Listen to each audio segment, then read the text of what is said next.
Good afternoon, everyone, if you're on the East Coast. Good morning if you're on the West Coast. Welcome to the Leader's Edge, driving results through effective time use. We are very excited that you joined us for today's webinar.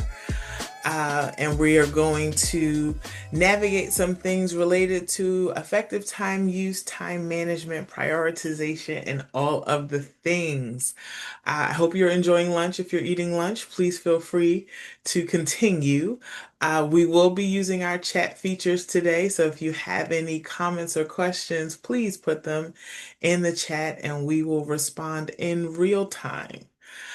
So let me introduce myself. My name is Romaine KJ Wise, better known as Ro or Lettuce.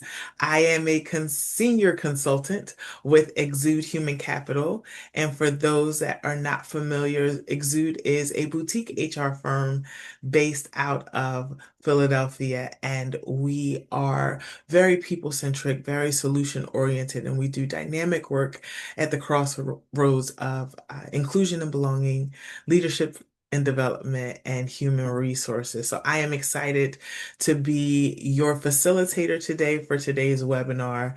And just to give you a little bit of background about me, I've been in human resources now for over 20 years, a progressive career, starting from an HR assistant all the way up to a director of human resources, managing multiple teams, multiple locations, also as a department of one, so having to manage time effectively.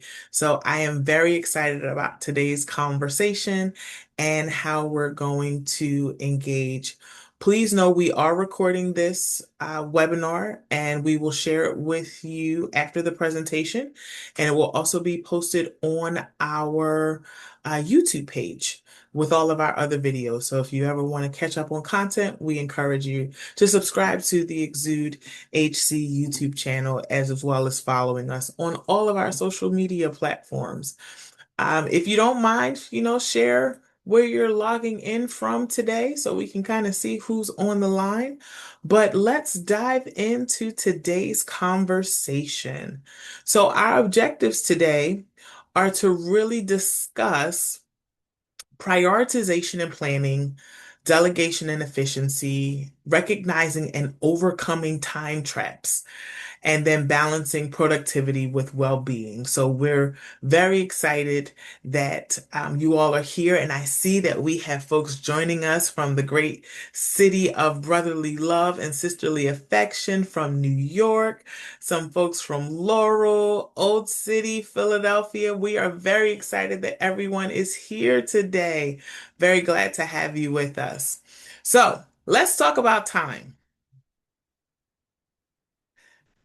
Time is the most valuable, non-renewable resource as a leader. Time is the one thing we cannot get back. So today we're going to talk about more than managing time, but it's also going to be the conversation around how we maximize our energy, our focus, and our priorities. Because once time has passed, we can't get it back. So let's see how we leverage it and use it effectively to get all of the things done. Oh, wait, let me check the chat. We have some more folks. Welcome to our friends from Los Angeles. Good morning to you, and our friends in Pittsburgh as well. Glad to see you all here. Wonderful. All right, let's talk prioritization and planning. I hope everybody is feeling well today and doing well today, enjoying the weather where you are. If it's sunshine or liquid sunshine, make sure you get outside today and enjoy the weather when possible. Here's the hidden cost of ineffective time management. At Exude, we always like to start with some statistics. 51% of the average workday is spent on low value tasks, meaning things that are really not going to have major impact, but it's just things that we have to do. 90% of employees admit to wasting between 30 minutes and 3 hours daily. I am guilty of this. I will own it in the safe space that we have today, that sometimes starting and stopping task create more of a time lapse for me, and I spend more time trying to get back to where I was and refocus because I'm trying to do multiple things at once. So I am leaning away from multitasking, and we'll talk about that later, but just kind of making sure that we utilize our time wisely. Reprioritizing unfinished tasks cost about 4.5 hours every week. So the things that are on our list to do that we don't do in that day that we have to reprioritize takes us more time than possibly getting that initial task done. So here I want to offer some tools and some concepts that you can utilize to help you manage your time better. The first is the Eisenhower matrix, which some of us are already familiar with. And then we're going to talk about MITs, which are the most important tasks, and a concept called time blocking. So let's start with the Eisenhower method, the Eisenhower matrix, excuse me. The Eisenhower matrix is designed to help us is also known as the urgent important matrix. It helps individuals prioritize tasks based on their urgency and their importance. And it divides the categories into four sections. So the first category is kind of the do first. These are your urgent and important tasks that require immediate attention. The second one is the schedule window, which is your important but not urgent tasks. So long-term goals and plannings, tasks that have no set deadline, but can bring you closer to a long-term goal or strategic alignment. Third is also where a lot of my clients struggle and have challenges is this delegate box. This is urgent things that are not necessarily important tasks, but can be assigned to other people. Now, the tasks need to get done, but it doesn't need your level of expertise in order to be completed. So it can be assigned to someone else to do as long as we set clear parameters. The challenge is some of us don't delegate because we haven't equipped our team to do those tactical things without us, nor have we given them the skill set, nor have we managed the different levels of delegation, which we'll also talk about today. And then the last section is the delete section. This is that non-urgent, non-important. These are also known as time wasters. This is things that distract you from your preferred course and don't add any measurable value. Things that can just be removed off of your plate altogether. This tool is very helpful because it requires you to intentionally focus on strategic priorities over reactive task management. So how to use this? The best practice is to start kind of each morning by sorting your task into the matrix. Where do I need to do? What can I schedule? What can I delegate? What is not my responsibility? And I can just delete off that is kind of a distraction. And then protect the time for the important but not urgent activities so that you can still drive that long-term success. So the scheduled items need to literally be scheduled. Kind of set those up on your calendar, time block, which we'll talk about in a minute, and use your time wisely with that. The important and urgent things, the do items that have a clear deadline, that have significant consequence if not completed in a timely fashion, those things need to be top priority. If what you're doing directly impacts somebody else's role and the ability to do their work, if there's a compliance issue, if there's a deadline issue, all of those things would fall into that do category. So what happens is once you've kind of set up your schedule for the day, you work through your task, you give priority for your important urgent items, and make sure you then have the time to delegate what is necessary. And then you can revisit and adjust your matrix weekly as your priority shift. Okay, great method.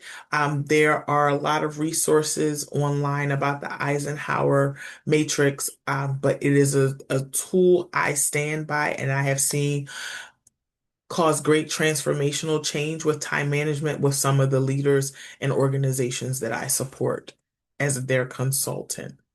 Now, let's talk about the most important task. The MITs. These are 1 to 3 critical tasks that you will have great positive impact on your goal if completed today. They're going to also give you a sense of accomplishment. I don't know about anybody else that thoroughly enjoys being able to mark something as completed on their to-do list. It is nothing like that feeling of like, yes, I got it done.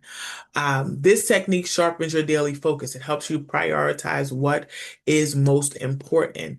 The thing is, you want to make sure you're defining your MITs at the end of each workday or first thing in the morning. So clearly setting as you get things accomplished, now what becomes the most important task.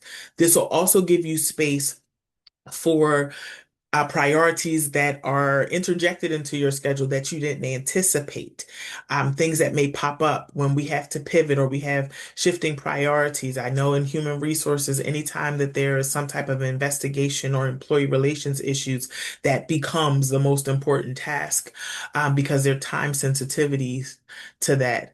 Tackling your most important tasks during your peak energy period is going to be vital. And everybody's peak energy period is different. And we'll talk about how to identify that as well today. But you also want to make sure you're protecting the time that you have set aside to handle your most important task so that you're minimizing the interruption. So blocking them on your calendar, and then kind of assessing yourself. Once you start to implement this practice, kind of looking back and reflect, did I complete my MITs? And was I able to move closer to my goal? And this is kind of just reassessing how we're using our time. We can't just, go by happenstance and just write the list and try to go down in order because that's not always going to identify our most important tasks. We're just creating a list as it comes in and checking it off as we go. We need to be intentional, and I recommend being intentional about identifying what the most important tasks are and how to leverage the time. One of my absolute favorite components is time blocking. This is something that I have put into practice. I utilize this every day, and it really looks like scheduling time with yourself. This is where you can practice planning out your day, by scheduling dedicated time slots for specific task, projects, or priorities on your calendar. And then also making sure that that is viewable by anybody else who would be trying to schedule time with you, for meetings or conference calls or anything like that. But making sure your time is blocked on your calendar so people know that you are unavailable at that time. Instead of working on endless tasks, your day is segmented into intentional blocks of focused activity. I know this morning I'm working on an employee investigation for a client. I know this afternoon I have a 2-hour block to put together some staff retreat ideas for another client. And it's a different headspace that requires my creativity and just kind of understanding the needs of that client. So I am putting it during my peak performance time, which is afternoon and evening, because that's when I think clearer and I have more creativity and mental aptitude and bandwidth. This is very important too when we think about time blocking, even when we're scheduling meetings. It's important that you give yourself some buffer time. We have a tendency, and I don't know if anybody can attribute to this, that we will book ourselves back to back to back to back. Here's my suggestion. If you're going into a meeting and you have it blocked for an hour, make sure that meeting really only lasts for 45 minutes to give yourself 15 minutes of buffer time to identify any action items you need, time block for those action items, and then give yourself that mental moment to reset before you go into your next conversation. Sometimes in the past, have had meetings that started at like 9 a.m. and I would go through until 4 p.m. back to back to back. And by the time that last meeting is over at 4, I couldn't tell you what I did at the 9 o'clock meeting, and I spend more time going back to revisit notes and refresh myself because I jumped off of one call and went right into the next. So, recommendation with time blocking. If you're using hour blocks, make sure the actual meeting is only about 45 minutes to give yourselves 15 minutes of buffer time to decompress, gather action items, and have time for planning. So, how do we put all of those together? Here's the trifecta. You're going to use the Eisenhower matrix to sort your priorities and your most important task so you can focus your daily efforts. You kind of know how you want to establish your day. And then you're going to time block to reserve your energy for what matters the most. The things that require you to focus, that you might need quiet or uninterrupted time. Um, this is very helpful. What I found is if we're intentional with using these tools, you will see transformative use of time. I can tell you personally, as an HR consultant, when I do not time block, I feel like I'm working overtime, not overtime, but overloaded because I'm trying to get all of the things done. But when I set the time for each individual client's deliverables, it manages well and still gives me time for the administrative things that I have to do for each of those engagements. Feel free at any time if you have thoughts, comments, questions to please put them in the chat. We're going to review them in real time. I see that we asked how many of you are currently using time blocking, and we do have some responses. So I'm glad to see that some of us are using it, and I encourage you to kind of reimagine how to do that. The next section I want to talk about is delegation and efficiency. Now, when we hear the word delegation, a lot of times we think of, all right, I'm just going to give this to you, you own it, and you handle all of the things.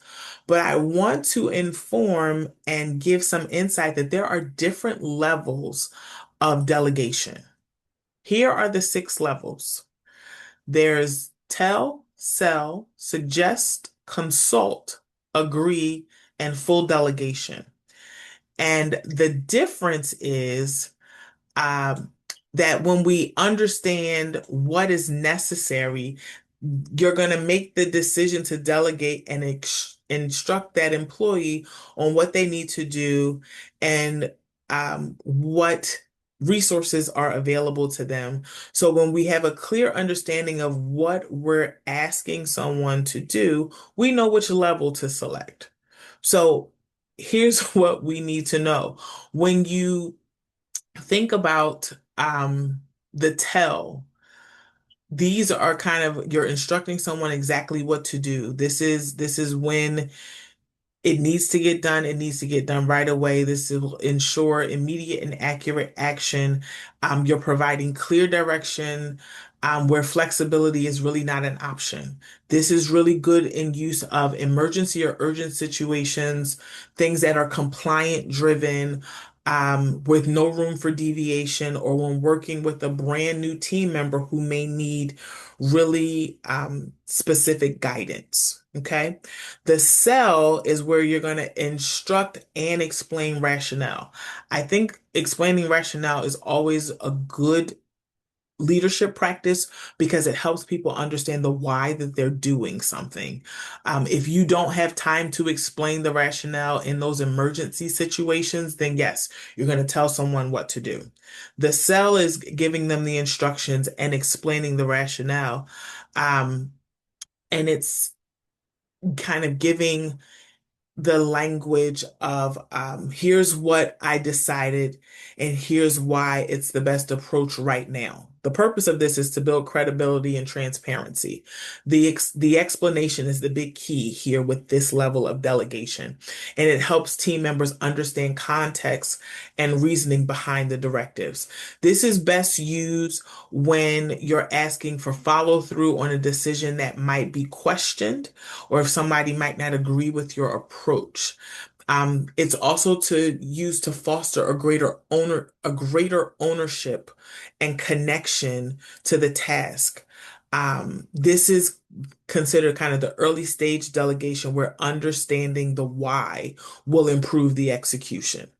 Okay, so those are the first 2 levels. The suggestion level comes in, and this is kind of an intricate. This is offer a recommendation, but also inviting input. So there's an opportunity for the employee or the colleague to offer some insight before proceeding with a plan of action. So saying things like, here's the approach I suggest based on what I know. What improvements or adjustments would you recommend? This is very empowering for employees, because what happens is they're now being afforded an opportunity to have greater autonomy in their work. Really good for stretch assignments, for stretch goals, to help with the critical thinking, but also not having them absorb all of the necessary responsibility just yet. And this is also helpful when there are diverse ideas that can significantly improve outcomes. So making sure you're hearing other perspectives suggests is a great way to look at delegation and offer insight. Consult is where you're going to gather input before deciding. So this is the leader seeks the advice. You're seeking the advice, the input, and the feedback before making final decisions themselves. So I'd like your input before I make a final decision. What's your perspective? Very engaging, very inviting. And even if the decisions or the ideas or recommendations that are offered are not the final decision to proceed, acknowledging them will help build the critical thinking and the trust and wanting to contribute. So it really helps speak to a whole lot of other dynamics that will foster this continuous idea sharing growth mindset and really keeping people open. This is really useful. The consult is really useful when you're facing complex or ambiguous challenges. Not really sure when diverse experiences and perspectives will strengthen the solution. These are very helpful when you want to kind of obtain all of the perspectives before moving forward. And then this is also going to help you develop the problem solving skills and abilities on your team because it's going to help them kind of think forward. The agree, this is when the leader and the employee jointly makes the decision, sharing the responsibilities and commitment to the outcome. This is a collaborative space. This is where it's a joint effort, joint ownership, and joint responsibility. This is kind of really helping to build trust and shared ownership.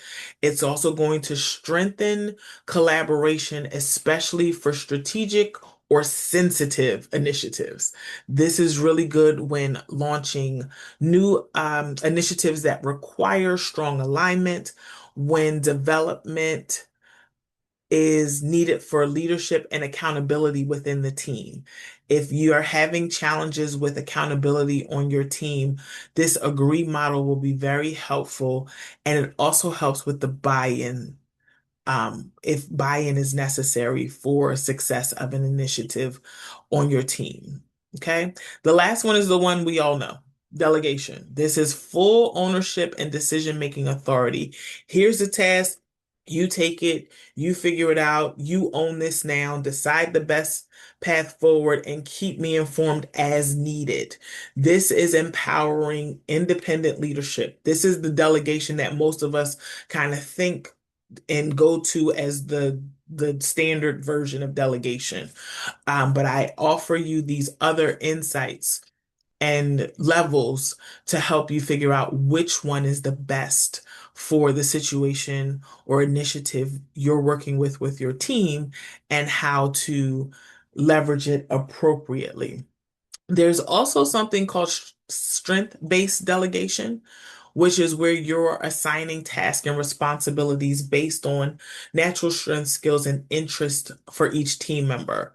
Rather than looking for who's available, the leader intentionally will match strengths to increase engagement, performance, and satisfaction, giving people work that they enjoy doing. If you have a person that is more people-oriented, face forward, they may not be as inclined to want to do analytics or measurements or metrics or reporting because that doesn't give them the face time that they're accustomed to. It doesn't allow that natural talent and skill to come forward. Still a skill they want to learn, but it might cause some disengagement. So when possible, We want to kind of practice strength-based delegation as another tool to consider, but this will require that you identify your team strengths. So that's really having conversations with your team to understand what it is that motivates them, what their growth interests are, where they want to develop, and see where we can align tasks that will strengthen those knowledge, skills, and abilities, and then move them forward. This is also very important that we trust and verify and not micromanage when we're using strength-based delegation. Have a cadence of follow-up and check-ins just to see how progress is going, but it shouldn't be kind of a helicoptering micromanagement approach because that will feel kind of deflating and disengaging for an employee. And as always, when we are giving delegation and special tasks, it is, of course, recommended to recognize, acknowledge, and reward progress and outcomes. Okay. One thing, so this is just a comparison of the two different models, the 6 levels of delegation, where they serve as key benefits. They help to build trust, clarity, and decision-making capabilities. The strengths-based delegation is really used to maximize engagement efficiency and results. Okay. How many of us suffer from time traps? Things that we do that eat up our day, and then we have no idea what happened. And we look up, and it's an hour later, and it's 2 hours later, and we have not completed the task that we originally started. So let's talk about recognizing and overcoming the time traps. Time traps rob us silently. And the thing is, most of us are dealing with them already on a daily basis, but because we don't have an awareness of them, um, we are allowing them to continue to kind of take our time. And not take our time in a patient way, but take our time as in encapsulating our time so that we can't use it well. Distractions are often self-created. So, what are you currently allowing to interrupt you? Reflection thought. You don't have to answer that in the chat, but think about it. What is it that we are allowed to interrupt us that causes us not to be able to focus on the work that we have? Here are some of the common ones. And I think we've all probably experienced these. Email overload. How many of us have an incessant amount of emails that we're responding to? So you have emails, you have Teams chats, there's Slack chats.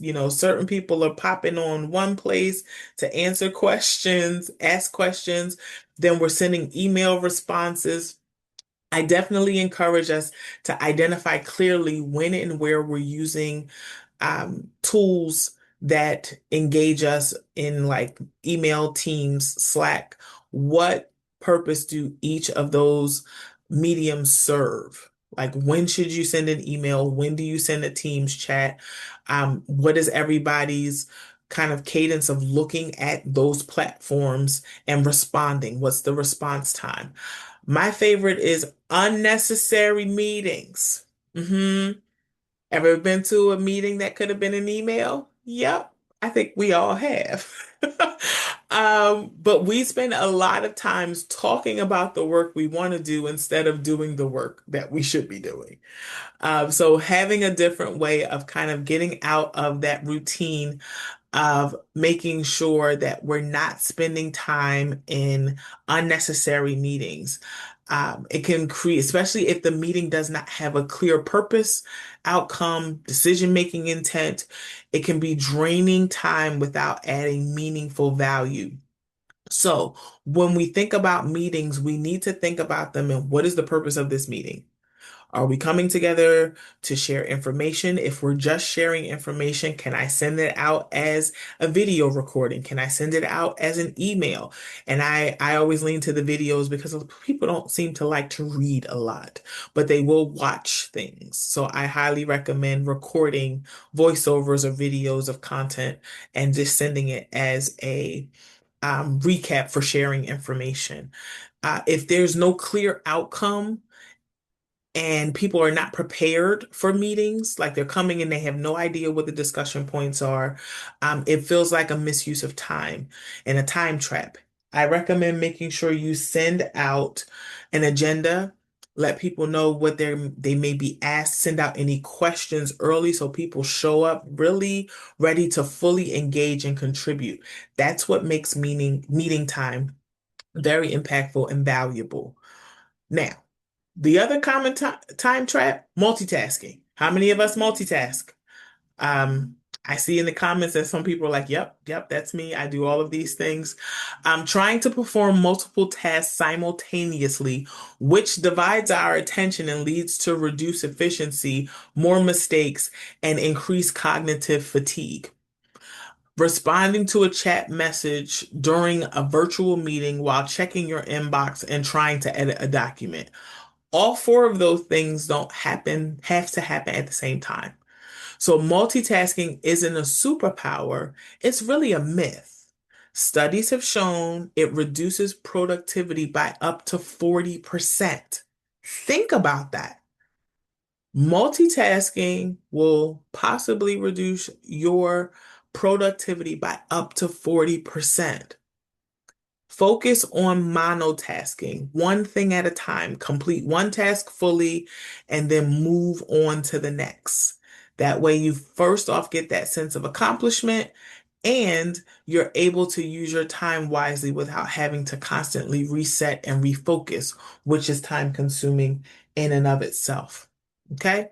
The last one I want to talk about is a common time trap is this idea of perfectionism, spending an excessive amount of time refining work beyond reasonable standards, leading to missed deadlines, delayed results, and burnout. Perfectionism, constantly tweaking a presentation deck from minor font size inconsistencies instead of finalizing it and preparing for delivery. Those are some of the things.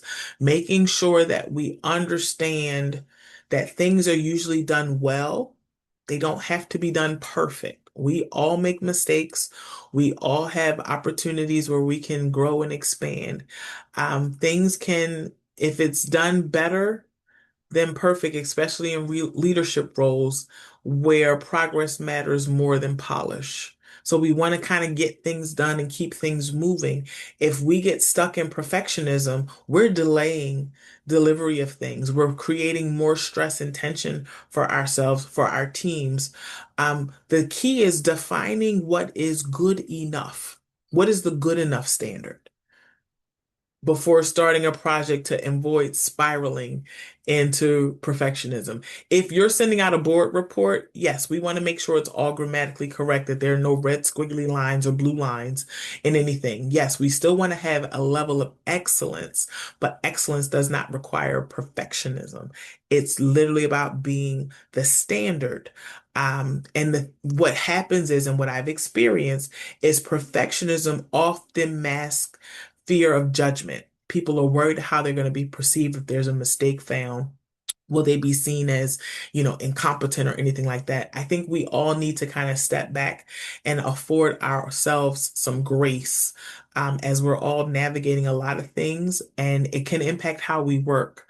The catch is, will improvement meaningfully change outcomes, or is it just fine tuning? Like, is anybody really going to notice that you did a font of Times New Roman compared to um, Arial? Are they really going to see that? Is that really going to make a difference? Is that really going to be held to you? I like the 80/20 rule, Aaron. That is a great way to measure the 80/20 rule. It is very helpful to identify that 80% of the things that we need are there. And if we only spend time focusing on the 20% that is not going to have impact, we miss out on all of the key work that we're doing. So the time trap tools that you can use to kind of help you identify where your opportunities are. First is a distraction audit. Identify the patterns that erode your focus. Kind of track your interruptions for a full day. What is it? Is it you scrolling?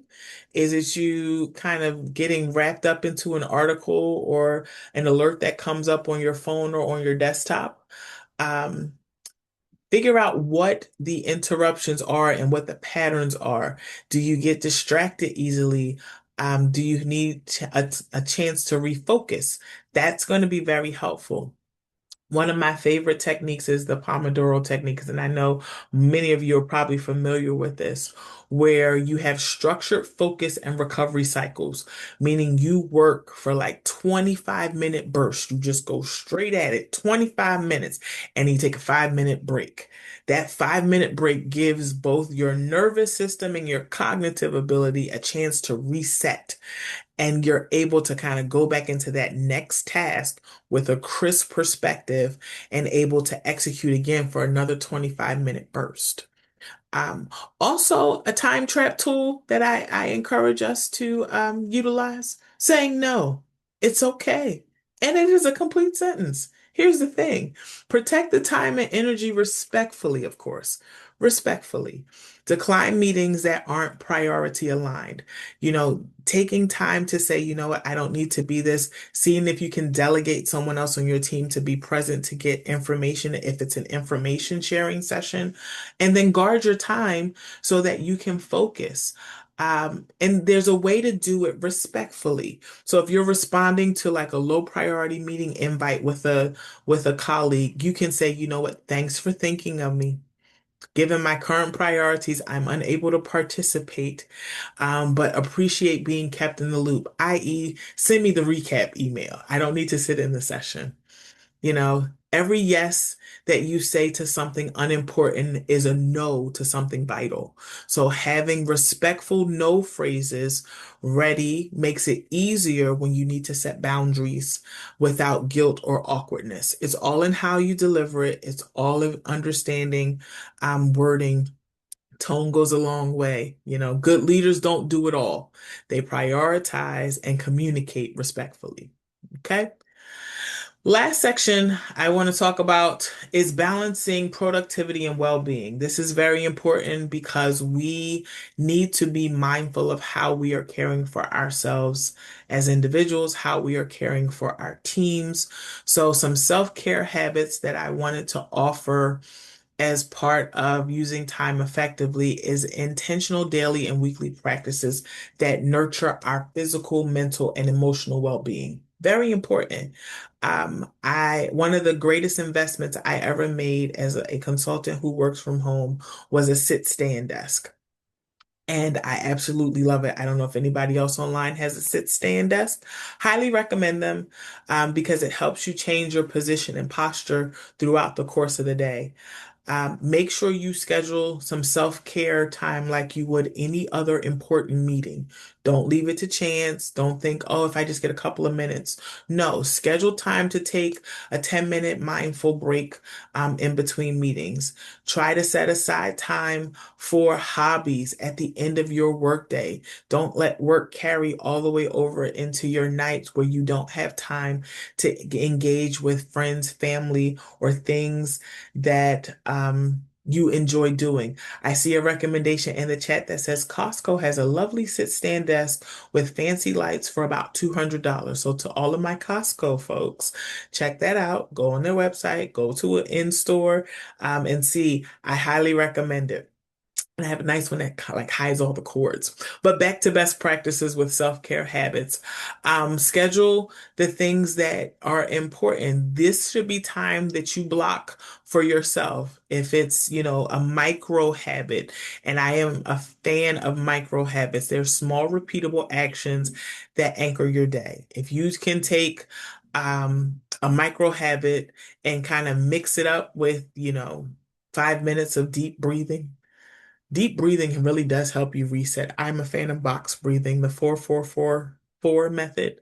Inhale for 4, hold for 4, exhale for 4, hold for 4. Do it again like 2 or 3 times, 16 seconds, and it will really help you reset your central nervous system to kind of decompress. Also good if you need to lower your heart rate after having a charged conversation, we'll call it we'll call it charge for the safe space that we have today. But making sure that, we realize that we cannot pour from empty cups. Self-care isn't indulgent, it's intelligent leadership. You have to take care of yourself. And small investments in your well-being can have significant impact over time. So taking those quick wins, taking the full weekend to recharge and actually unplugging. How many of us can fully unplug? That doesn't mean you're going out of office and your out of office message says, in the event of emergency, please contact me at this number or this email address. The goal is when we go away, ideally you want to fully unplug so you can recharge. That's where you'll leverage the art of delegation. Who can you set up and trust to handle things in the interim while you're away, be it for a long weekend, a week, so that when you come back, you can kind of figure out how to start back, but without always checking in on a daily basis. Okay. Energy mapping, we talked about this earlier in the conversation. What does this look like? These are the peak energy periods. This is the time of day where your brain and body naturally perform at its highest levels. It varies for all of us. But it's very important that we identify what your peak energy period is. Um, Finding your peak energy period will help you schedule those most important tasks. When do I need to focus on this? When you're at your best and not struggling through mental fog. My peak energy period is between, and you're gonna laugh when I say this, is between 7 p.m. and 11 p.m. And I say that because it is a time where I can have the most crisp focus and my mind is rejuvenated, my body is engaged, and I have the sharpest focus. I get some of my best project work done between 7 p.m. and 11 p.m.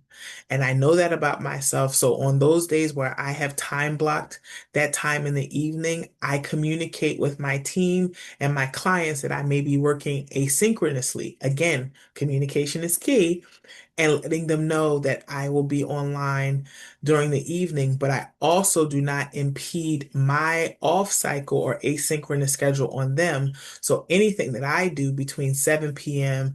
and 11 p.m. is scheduled send for the next morning. So I'm not bombarding anybody's email during after work hours. Okay. So to find your peak energy things, the questions you can ask yourself is, when do I naturally feel most awake and focused without stimulants? Not needing that cup of coffee or tea or matcha or Alani, Celsius. I'm not sure what everybody's drinking for energy these days. When do hard tasks feel easier and flow naturally? When can you really focus on the things that are not always your favorite thing to do, but you're able to get it done and get it executed? And when do you feel most mentally fatigued? And make sure that you're not scheduling your most important task during the time where you feel the most mental fatigue. And if anybody is responding or thinking to themselves right now, Ro, I feel mentally fatigued all the time.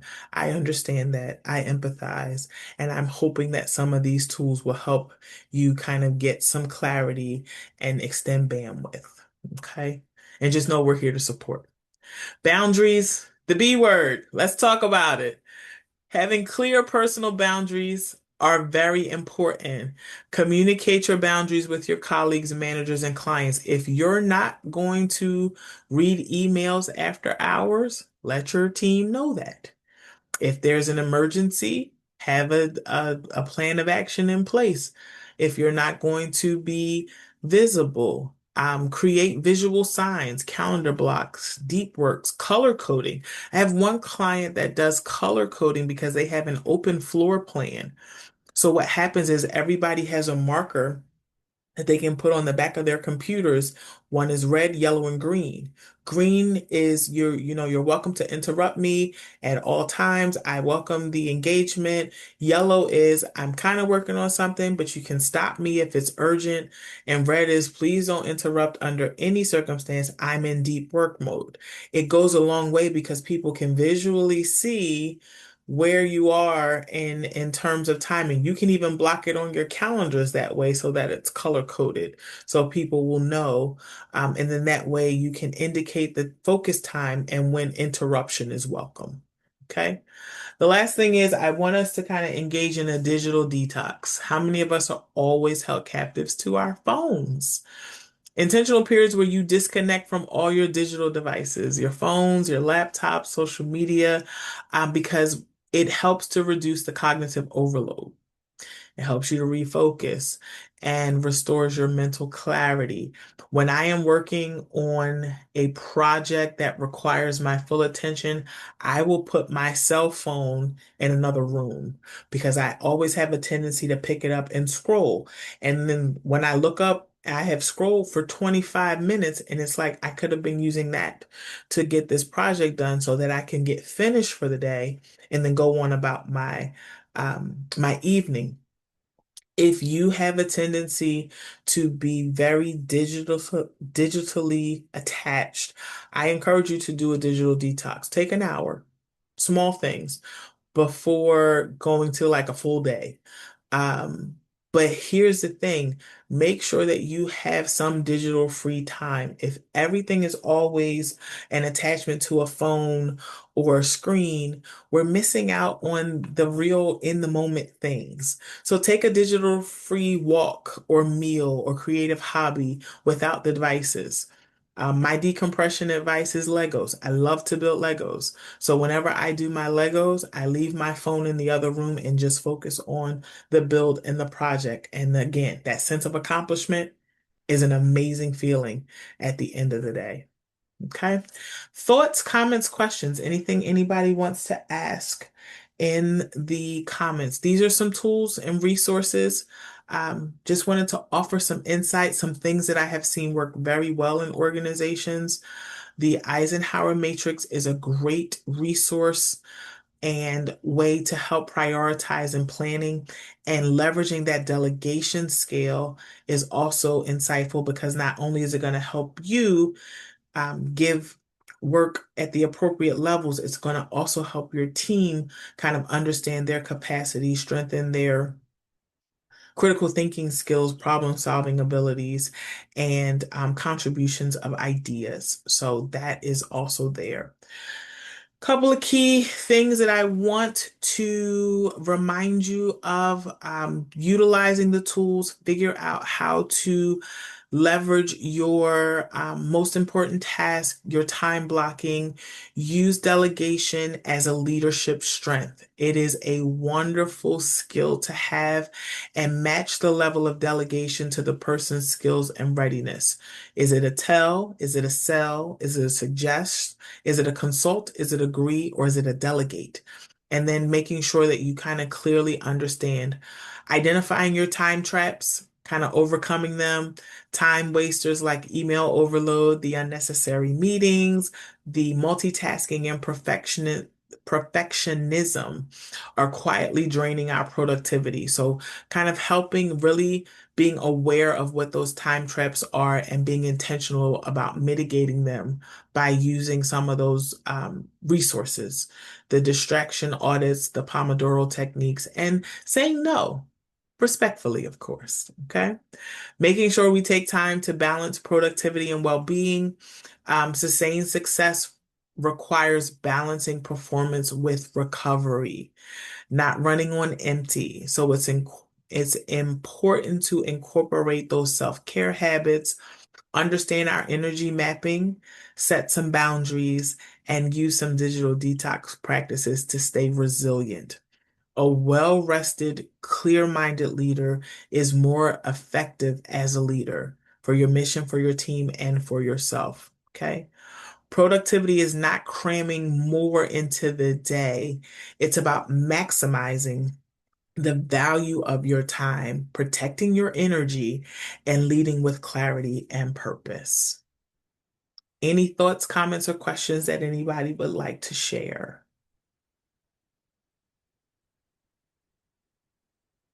I don't see anything going off in the chat.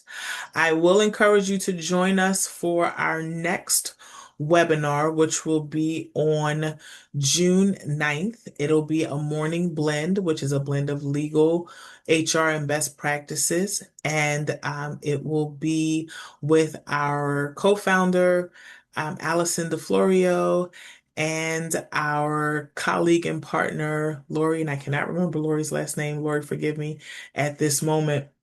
If anybody has any additional questions that they would like insight on, please know you can reach out to me. My email address is here. It'll also be included when you receive the presentation, and you can contact us for a 30-minute complimentary consult if you want to talk about any time effectiveness tools or things that can be leveraged for your team. I really want to thank you all for your time, engagement, and attention today. I hope this information was helpful, and I look forward to seeing you all on our next webinar. Thank you so much for joining us today. I hope everybody has a great remainder of their day. Take care.